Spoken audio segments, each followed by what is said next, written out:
first of all, I'd like to let the fans know what's been going on lately. We haven't seen you in a while. Well, well, I'm working on a new record right now.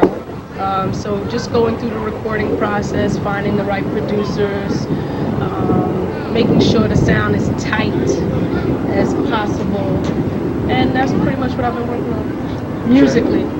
Okay. Let me ask you, how would your style be now to the MC Lyte that we all grew up with and learned to love? Wow. Well, thank you, by the way. She's definitely elevated me, MC Lyte. I've grown lyrically, and I've also grown as a person. So I think there's even more to rap about now in a grown-up sort of way. Okay. Okay. And what can the fans expect from you now? Whoa, lots of stuff to dance to.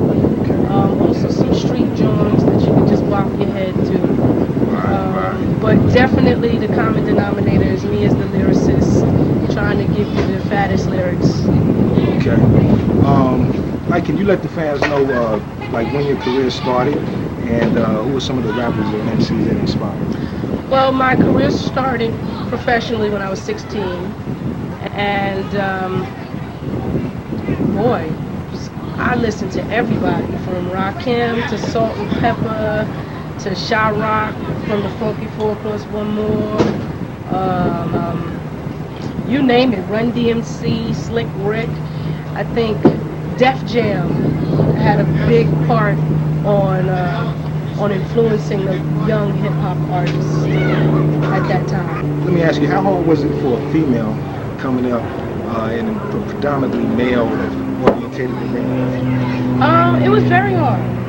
I think I took on the role of little sister because I didn't want to, show too much skin. I didn't want to, seem too flamboyant.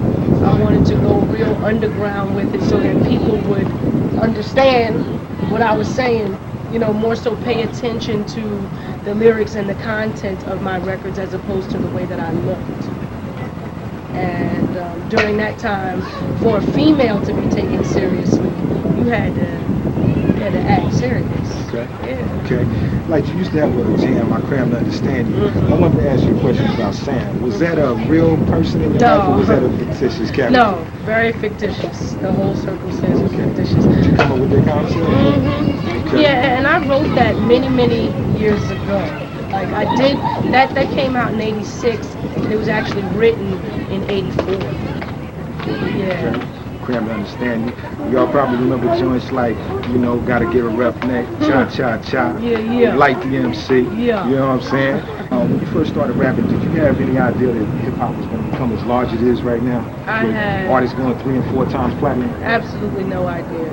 No, I had no concept of record selling. I just wanted to make records and have fun. And then once you understand that it's a business, that I am a walking business, you at that point realize, okay, records have to sell in order for your popularity to stand at a certain place, only because that's what the media pushes. I mean, even though to some degree, is the media even needed to exploit hip hop?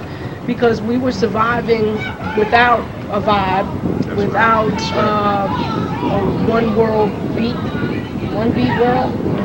That's Yeah, right. Brussels That's joint. Brussels. I mean, one world. Peace to yeah, one world. we were surviving without these things before, but we weren't selling 4 million albums either. There it is. So I think once you understand that, you get a hold on it.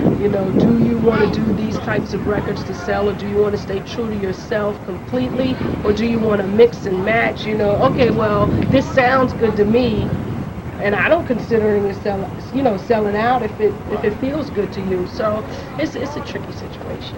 Do you think that it was harder back in the 80s to come out, to get a record deal as opposed to now? Oh goodness. As far as like Yeah, the labels you know what? back then? And I think there was a middle, like back in the '80s, it was hard to get a deal. right in the early 90s, it was easy as hell because everybody was getting one. And now I think we're back in a place where it's difficult to solidify a really good deal with, money up front, with points, something that really, says to an artist, we appreciate your work.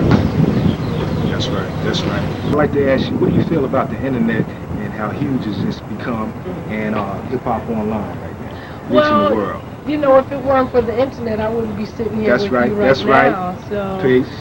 we Peace. definitely were able to communicate. And just like I think, I saw a special the other day on Oprah, and she was talking about all the dangerous things that can happen. But also, how wonderful the internet is as well, and I would have to lean towards that side, not only because I'm older and I know not to go into chat rooms and talk with some crazy man or woman Watch for those that chat matter. rooms. Exactly. I think it's a great experience, the internet. I spend about 4 or 5 hours a day on the internet, and it's wonderful. You get to meet new people. You get to barter if you can't pay for things to get done. It is worldwide. Yeah, World Wide Web. exactly.